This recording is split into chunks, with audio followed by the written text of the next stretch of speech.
Hey everyone, I wanted to talk about the 5 reasons why I love real estate.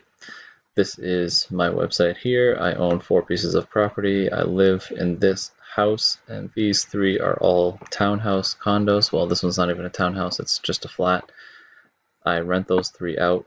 I've lived in these 2. I bought this one first. I lived in it for a while. We moved into this one when I met my wife. We have a daughter now. We moved back into this one for a little while to save money in a bedroom, in a 2-bed flat. We rented this out while we were living there, making a lot of money. All of the money that we did made during those couple of years, we used as a down payment to buy this one, which we rented out right away. This one I've owned, for a long time now, 15 years, and renting it out for the last 6 or 7 years. So it's going very well. I really like real estate.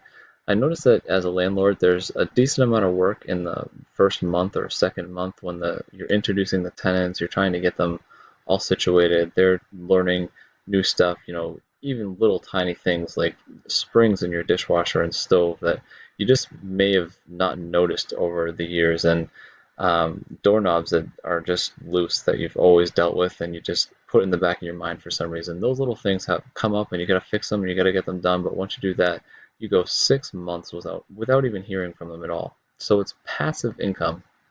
And that's the second thing that I really like about real estate is that it's really passive. Money that you earn in a way that requires little or no daily effort to maintain. So a dividend from a stock is how do I generate passive income? Here's a few things. Dividend income. Very first thing, invest in real estate. As a landlord, you just collect that money every single month. Sure, there's a little maintenance here and there.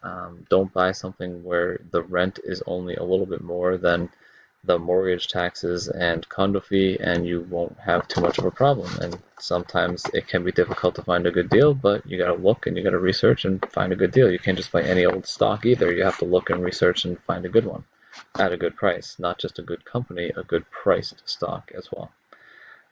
So a competitive ROI as well. Let's say like standard ROI average. What is considered good ROI? 5 to 12%. So if you find a house where the rent is $1,000 and the 3 main expenses are less than 700, sure, you might get $100 in maintenance, $500 in maintenance every 6 months or something like that, but you're still going to make over 10% on the money that you put down. So if you can make 10 to 12 to 14%, I like to look for 15% or more based on the money that I invest. If you invest $10,000, 10% is 1,000 per year. So divide it out, that's only about $85 per month to make when you're only investing $10,000. So in real estate, that can actually be pretty easy to find. It's harder when you have more money that you want to invest. For someone that has a couple $100,000 that they want to invest, you can't just buy a house and easily make 10%. If you buy a house outright in cash, you usually end up making more like 6 or 7% on a good day. Leveraging it with a loan is what makes people make a lot more money. Real estate is not day trading.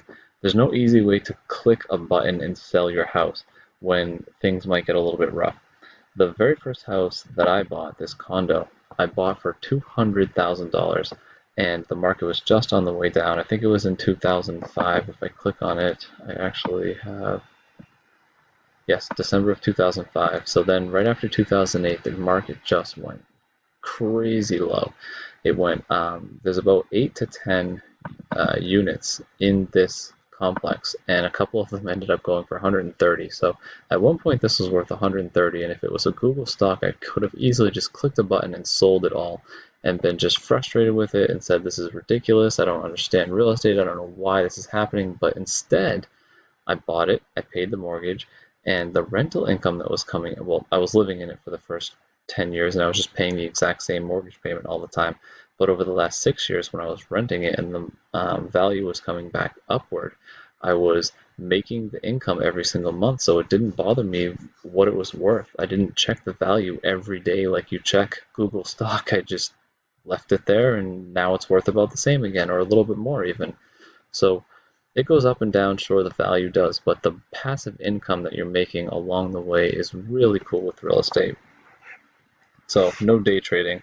That's just a no-no in my mind. That's just like flipping houses. You buy a house for 150 and sell it tomorrow for 160. Sure, some people can make a living doing weird things like that, but that's just a really strange way of doing it in my mind. You're much better off buying something that's going to last, that you can deal with when you're 80. You can be a landlord when you're 80. Sure, you can trade stocks when you're 80, but your research level is going to go down. You're not going to be as astute. Things are going to be different when you're 80 trading stocks. Um, valuable without the thought of money. That is an interesting reason that I like real estate. It's valuable without the thought of money. Let's wild shelter. Just look at this for a couple of seconds and realize, what is Google stock worth? It's kind of funny when you think about it, because Google stock, I mean, how much do you need Google stock? You need shelter, period. And I just wanted to do this quick little funny thing. You need shelter. That's just the way it is. You need shelter. So my houses will either be for sale or be for rent at any given time. There will never be anything else. If everyone got really scared and really frustrated, they could end up just dumping all of their Google stock completely, and yours would be worth nothing too. So it makes no sense. Google. Print.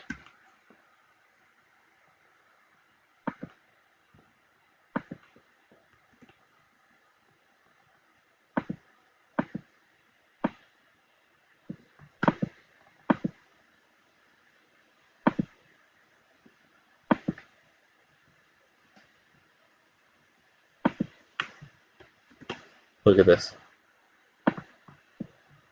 Does this put it in perspective for you a little bit? You think this guy's thinking about Google right now? Do you think real estate is more important than these technology companies that are building websites? It's kind of funny to think about it while you're thinking about laying inside this in the middle of the woods, about how unimportant some things actually are in life. And for you to buy this and try to sell it for a lot more money seems silly to someone who is mostly just trying to survive on Earth and have a good life with their family. So don't go crazy. Buy something that makes money and invest money when it's the right time. Invest 5,000 when you have 10,000. Invest 20,000 when you have 30,000. Invest 500 when you have 1,500. So keep that buffer always around so that you're always safe and that you never have to do something like this because of owning and depleting your savings account for trying to own something like this and trying to catch the next big ticket to the moon. Just be careful out there. Real estate is very safe, very easy to deal with. It's very practical. I treat my tenants like customers. I love owning pieces of earth. When I stand in my yard, I think about it. I own part of the earth, and it's very, very cool. So that's why I love real estate. I definitely think people should be investing in real estate. Probably in addition to stocks, it's good to be diversified, but real estate is number one for me.